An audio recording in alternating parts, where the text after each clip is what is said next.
Друзья, всем привет! Наконец компания Xiaomi представила HyperOS 4. Больше никаких там сливов и прочего, и только официальная информация. И сегодня в таком более живом формате, без заготовленного текста, я вам расскажу, что же все-таки компания Xiaomi показала в итоге, что нам ожидать, какие смартфоны и когда получат это обновление, а также выскажу свое мнение об увиденном. Так что присаживайтесь поудобнее, и мы с вами начинаем.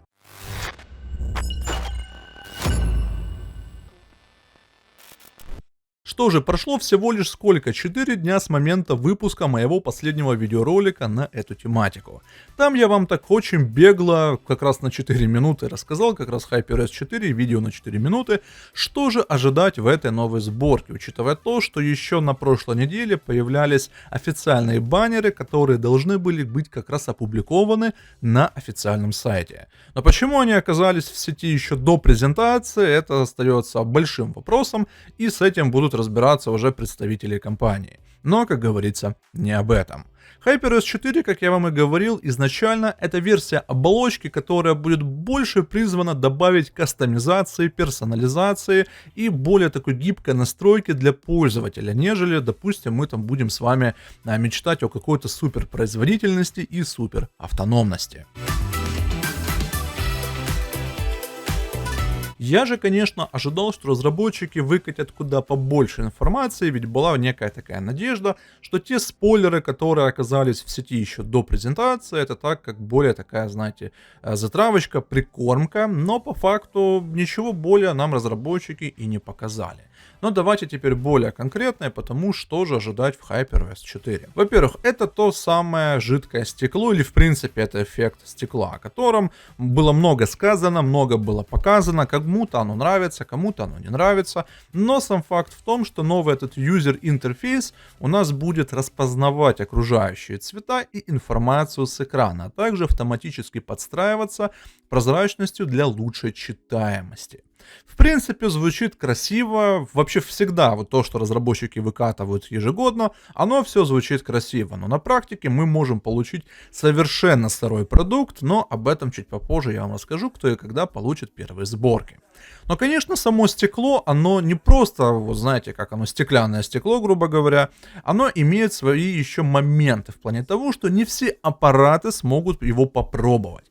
И как вы понимаете, что сразу бюджетки у нас отлетают, средний сегмент у нас отлетает, ну и, конечно, предфлагманы тоже у нас отлетают. И вы меня спросите, а кто же тогда сможет попробовать весь этот стеклянный стиль? А стеклянный стиль могут попробовать лишь только флагманы. Это процессоры Snapdragon 8 Elite, это Dimensity 9500 и X-Ring O1.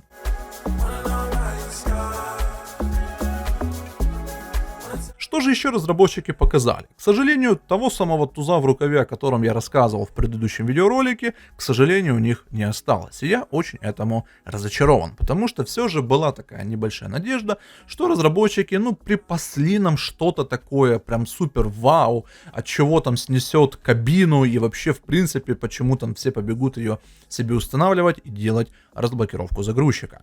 Но опять же повторюсь, этого не произошло. И лишь только разработчики еще сделали акцент на некоторых моментах, таких как персонализация, то есть у нас обновленная настройка экрана блокировки будет появляться и гибкое редактирование папок. Опять же, это все уже было известно задолго до этого всего сегодняшнего мероприятия, но в целом и общем, если это все реализуется очень даже хорошо, то почему бы и нет. Но остается опять же еще важный вопрос, а что там будет по приложениям? На Rust плюс Flutter они будут прописаны, либо же останется старая база. Кстати говоря, вчера вышли два интересных приложения, таких как запись экрана и компас, то там можно уже наблюдать обновленный такой интерфейс, обновленные анимации и на глобальной прошивке, и они, кстати, не на базе Rust плюс Flutter сделаны. Возможно, почему бы и нет, разработчики не все переведут на Rust и Flutter, и системная оболочка, может быть, останется в старом формате. Это было бы очень, конечно, круто. Но что-то мне все-таки подсказывает, что это не произойдет. Кроме персонализации, конечно же, не забыли про возможности искусственного интеллекта. Вообще на этом отдельные были слайды, но по правде говоря, все то, что там было прописано, есть и сегодня в глобальной и в китайской прошивке. Но я вам проговорю, что же там по возможностям искусственного интеллекта добавилось. Голосовая фиксация заметок, супер AI клавиатура, которая понимает смысл введенного текста, диктофон распознает встречи и выделяет ключевые моменты, искусственный интеллект звонков анализирует входящие вызовы, и была проделана переработка центра управления устройствами. Да, как бы все по искусственному интеллекту звучит красиво, но как оно будет на практике, как говорится, поживем и увидим.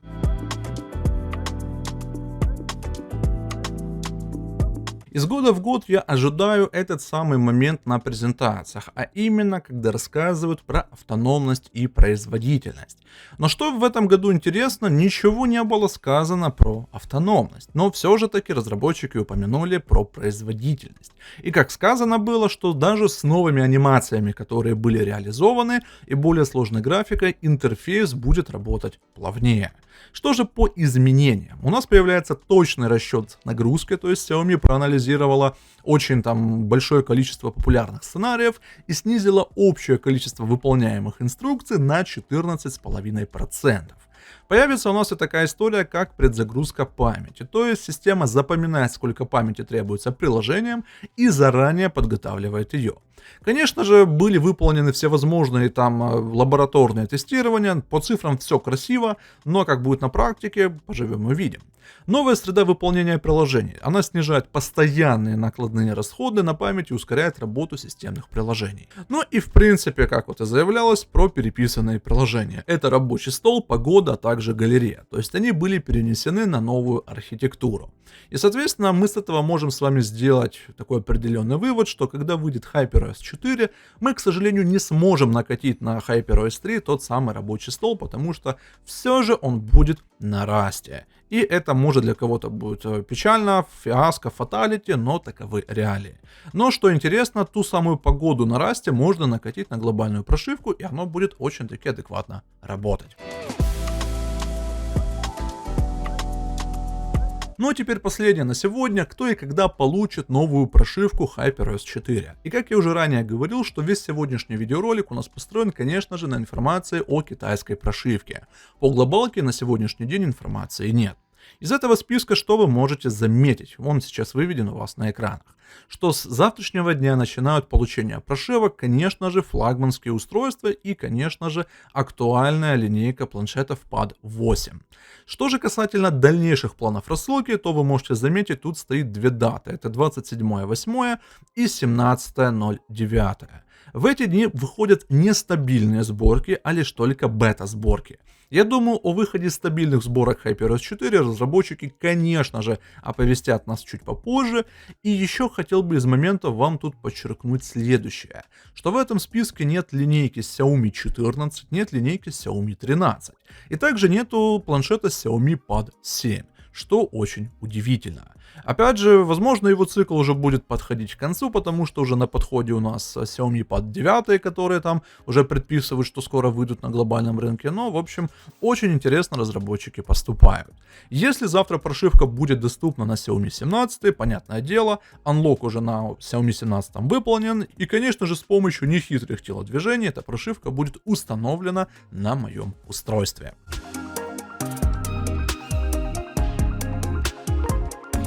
Ну и теперь давайте в конце подведем итог того, что мы с вами увидели. Вообще HyperOS 4 у меня вызывало какие-то определенные, знаете, надежды, что улучшат, добавят, перепишут, переделают. И вообще, в принципе, что оболочка, ну, как-то попытается вернуться в стезю MIUI. Ведь, ну, реально MIUI, она была по сравнению с HyperOS куда лучше, стабильнее. И даже если не берем во внимание все ее нюансы, все же она лучше. Ну, хорошо, это будет мое субъективное мнение. Но HyperOS 4 не показала, что разработчики пытаются как-то все это вернуть, все переписать, сделать. Мы добавляем жидкое стекло, это не для всех устройств. Мы что, переделываем какие-нибудь там папочки, виджеты, ну и всякое такое. Конечно, это может кому-то показаться прикольным в плане кастомизации, но если мы рассматриваем с точки зрения нормальной повседневной работы, то, конечно, тут нужно делать именно акцент на автономности, на производительности, на быстродействии и на оптимизации, чего в принципе, ну как бы то не хватает прошивкам компании Xiaomi.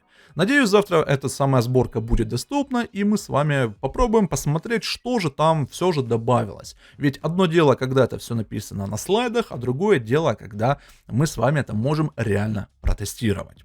Если о чем-то забыл упомянуть или остались какие-то вопросы, пишите в комментарии, там мы с вами и пообщаемся. И также не забудьте подписаться на мой телеграм-канал, ведь там я первоочередно выкладываю всю актуальную информацию по Xiaomi и HyperOS. Ну а на этом у меня на сегодня все. Спасибо за внимание и до новых встреч.